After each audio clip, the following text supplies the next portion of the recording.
Hi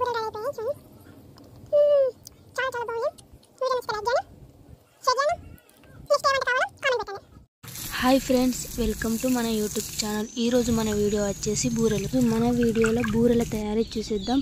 శనగపప్పును 1 గంట సేపు నానబెట్టుకోండి. మైదా పిండి తీసుకోండి, అందులో కాసంత ఉప్పు వేసి కలుపుకోండి. అంతా కలిసేలా కలుపుకోండి. అందులో వాటర్ వేసి పిండి అంతా మెత్తగా అయ్యేలా మంచిగా కలుపుకోండి. పిండి ఎంత మెత్తగా కలిస్తే మనకు బూరెలు అనేవి అంత స్మూత్గా వస్తాయి. ఇప్పుడు అందులో కాస్త ఆయిల్ వేయండి. పిండి అనేది స్మూత్గా ఉంటుంది. చూడండి, ఆయిల్ వేయకముందు ఎలా ఉందో, ఆయిల్ వేసాక ఎలా ఉందో చూడండి. పిండిని ఒక 5-10 మినిట్స్ అయినా అలా కలుపుతూ ఉండాలి. అలా కలిపిన పిండిని ఒక 1/2 అవర్ పక్కకు పెట్టేయండి. పక్కకు పెట్టేయడం వల్ల పిండి అనేది మంచిగా నాని మనకు బూర అనేది స్మూత్గా వస్తుంది. అందుకే అలా ఒక 1/2 అవర్ పక్కకు ఉంచాలి.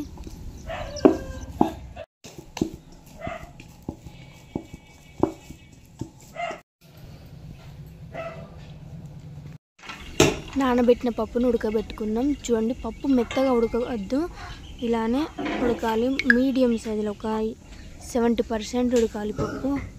చూడండి, అలానే ఉండాలి. మరీ మెత్తగా ఉంటే బూరెలు అనేవి టేస్ట్ ఉండే. బెల్లం తీసుకోండి,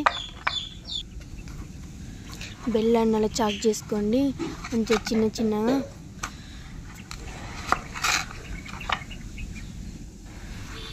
చాక్ చేసుకొని పప్పు బెల్లం కలిపి మనం మిక్సీ పట్టుకుందాం.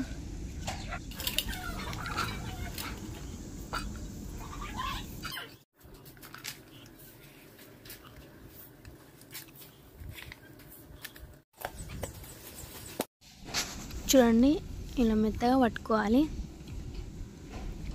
ఇప్పుడు ఇందులో ఇలాచి తీసుకొని అందులోని గింజలను మెత్తగా చేసుకోవాలి.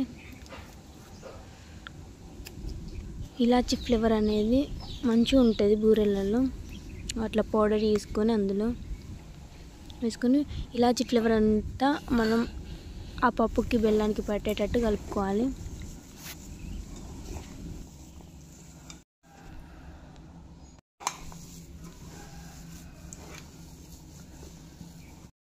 చూడండి, ఆ పిండి దాంట్లో ఈ పప్పు ముద్దను పెట్టి అవ్వాల మనం వీడియోలో చూపిస్తున్నట్టు చేసి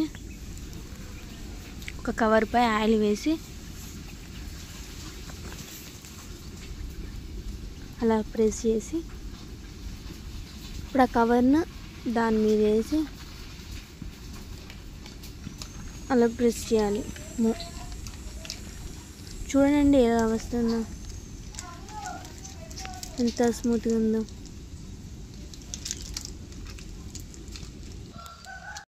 ఇప్పుడు ఒక ప్యాన్ పెట్టుకొని దాని మీద ఆయిల్ వేసుకొని ఇప్పుడు మన బూరెను దాని మీద వేసుకోవాలి.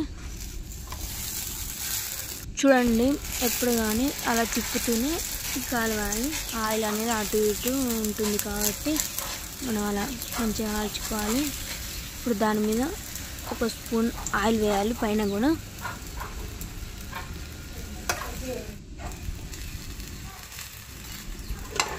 ఇప్పుడు అటు ఇటు 2 సార్లు కాల్చుకుందాం. చూడండి, అటు ఎంత బాగా కాలింది.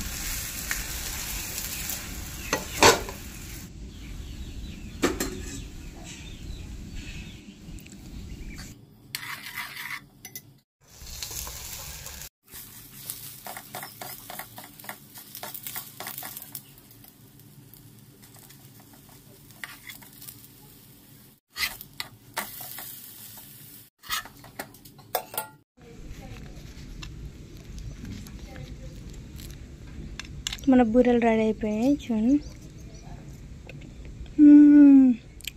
చాలా చాలా బాగుంది. వీడియో నచ్చితే లైక్ చేయండి, షేర్ చేయండి. నెక్స్ట్ ఏ వంట కావాలో కామెంట్ పెట్టండి.